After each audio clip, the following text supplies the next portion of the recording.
নমস্কার বন্ধুরা, history lessons by অয়নরা চ্যানেলে তোমাদের সবাইকে স্বাগত।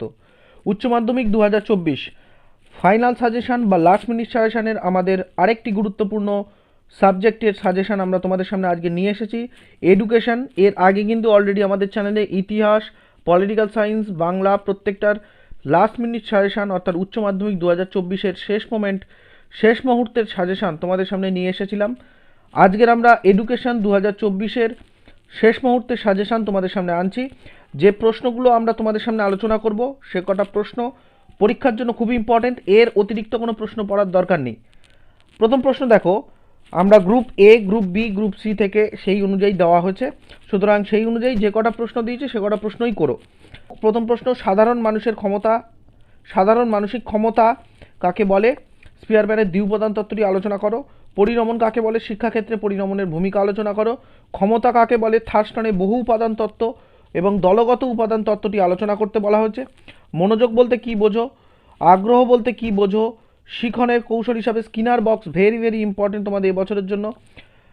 সক্রিয় অনুবর্তন তত্ত্বের অর্থাৎ স্কিনারের বক্সের পরীক্ষাটি আলোচনা করতে বলা হয়েছে। অপানুবর্তন কাকে বলে এবং প্রাচীন অনুবর্তন তত্ত্বের পরীক্ষাটি আলোচনা করো, বা শিক্ষাক্ষেত্রে প্রাচীন অনুবর্তনের গুরুত্ব আলোচনা করো। অন্তর্দৃষ্টিমূলক শিখন বলতে কি বোঝো? অন্তর্দৃষ্টিমূলক শিখনের বৈশিষ্ট্য লেখো। গড়, ভবিষ্ঠক, মধ্যমান এবং এইগুলোর যে সংজ্ঞা সেই সংজ্ঞাগুলো তোমরা পড়ে যাবে। যেহেতু এখান থেকে অঙ্ক আসছে সেহেতু অঙ্ক আমরা এখানে আজকে প্রোভাইড করিনি। অঙ্ক তোমরা জানো এবছরের জন্য কোন অঙ্কগুলো ইম্পর্টেন্ট, কোন ধরনের অঙ্কটা ইম্পর্টেন্ট, অর্থাৎ 2024-এর জন্য যে অঙ্কটা ইম্পর্টেন্ট অর্থাৎ এডুকেশনে স্ট্যাটিস্টিক্যালের যে অঙ্ক, সেই অঙ্কটা বা সেই যে ম্যাথটা ইম্পর্টেন্ট, সেই প্যাটার্নের ম্যাথটাই তোমরা প্র্যাকটিস করবে।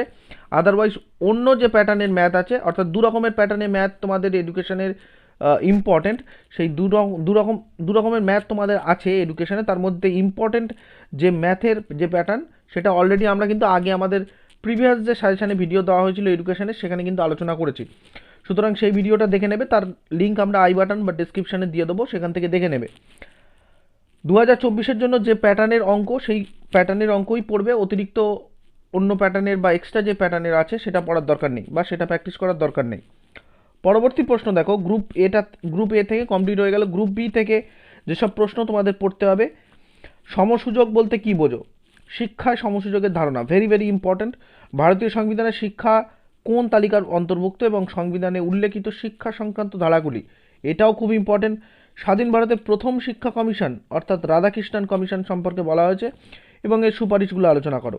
এটা বেশি ইম্পর্টেন্ট নয়, কিন্তু তবুও আমরা দিয়ে রেখেছি, বাই চান্স যদি কোনো রকমভাবে অল্টারনেটিভ প্রশ্ন এসে যায় তো এখান থেকে এই প্রশ্নটা এসে যাবে। যদিও এই রাধাকৃষ্ণন কমিশন এবছরে তোমাদের জন্য খুব একটা ইম্পর্টেন্ট নয়, সুতরাং ডাইরেক্ট কোনো প্রশ্ন রাধাকৃষ্ণন কমিশন থেকে আসবে না বা বিশ্ববিদ্যালয় শিক্ষা কমিশন থেকে আসবে না।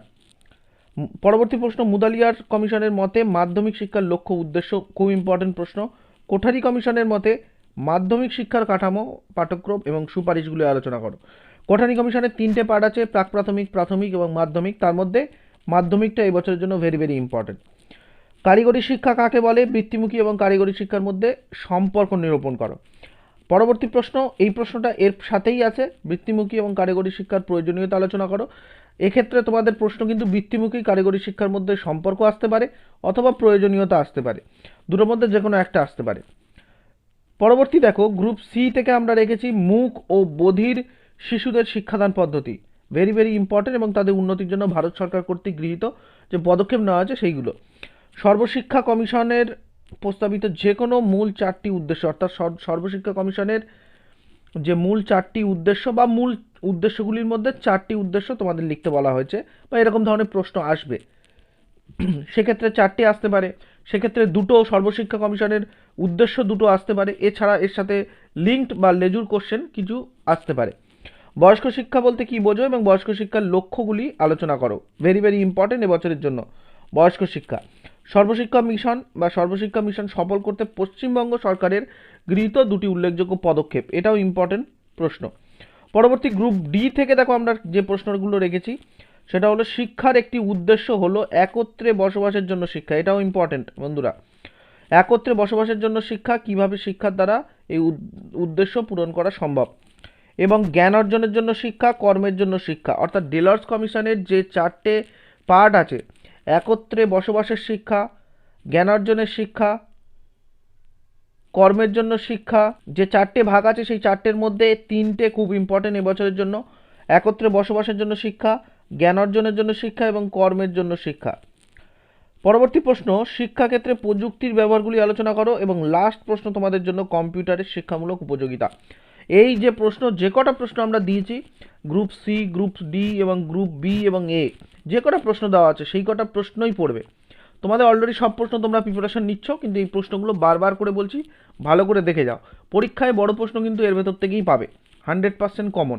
সুতরাং যারা যারা এরকম গুরুত্বপূর্ণ সাজেশনের ভিডিও পেতে চাইছো, অবশ্যই চ্যানেল সাবস্ক্রাইব করো। নতুন যারা দর্শক বন্ধু দেখছো ভিডিওটা, চ্যানেল সাবস্ক্রাইব করে পাশে বেল আইকন ক্লিক করে দাও। অন্তত উচ্চ মাধ্যমিক পরীক্ষা পর্যন্ত তোমাদের এই চ্যানেলটা যেন সাবস্ক্রাইব থাকে, কারণ এতে গুরুত্বপূর্ণ যে সাজেশনের ভিডিও আসছে সেগুলো তোমাদের পরীক্ষায় কিন্তু আকাশ পাতাল পার্থক্য করাবে রেজাল্টে। সুতরাং বারবার বলছি, যারা এখনও পর্যন্ত চ্যানেল সাবস্ক্রাইব করোনি সাবস্ক্রাইব করে নাও, পাশে বেল আইকন ক্লিক করে অল নোটিফিকেশন অন করে দাও। আজকের ভিডিওটা এই পর্যন্ত। সবাই সুস্থ থেকো, ভালো থেকো এবং দেখা হবে নতুন আরেকটি ভিডিওতে। ততক্ষণ পর্যন্ত সবাই সুস্থ থেকো। Thank you, thanks for watching.